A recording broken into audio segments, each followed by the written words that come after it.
মা, আমি বিয়ে করব।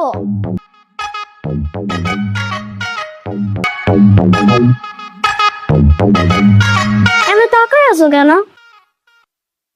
তোমাদের তো আমাকে নিয়ে কোনো চিন্তাই নাই।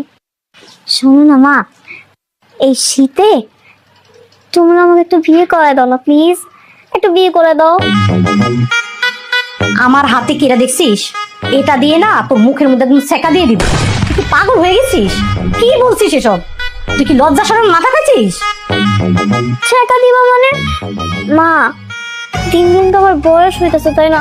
পরে তো আমি বুড়ি হয়ে যাব, বুড়ি হয়ে তো আর কেউ আমাকে বিয়ে করবে না। তাই বলতেছি এই শীত আমাকে একটা বিয়ে করে দাও প্লিজ। এই তোর বয়স কত? তুই এই বয়সে আসছিস বিয়ের কথা বলতে?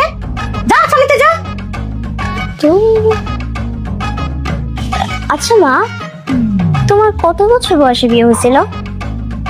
কেন 14 বছর বয়স ছিল। কি বলো? তোমার 14 বছর বয়সে বিয়ে হয়েছিল? আরে আমার তো এখন বয়স 16 চলে। এর মানে আমি তোমার থেকে 2 বছরের বড়। 2 বছরের বড় মানে? তোমার যেহেতু বিয়ে 14 বছর বয়স হয়েছিল, তাহলে আমার এখন বয়স 16 কত? 16। তাহলে আজকে থেকে 2 বছর আগে আমার বিয়ের বয়স হয়ে গেছে, কিন্তু তোমরা এখনো আমার বিয়ে দিতেছো না।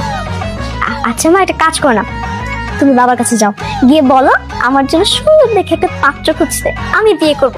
এই শীতেই আমার একটা জামাই লাগবে। আমি তোর বাবার কাছে কিছুই বলতে পারবো না, তুই গিয়ে বল, আর হাতে কাজ আছে। তুমি বলবো না?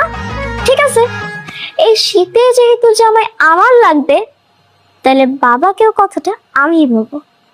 আর কারে কিভাবে পোষ মানাতে হয় ওইটা আমার খুব ভালো করে জানা আছে।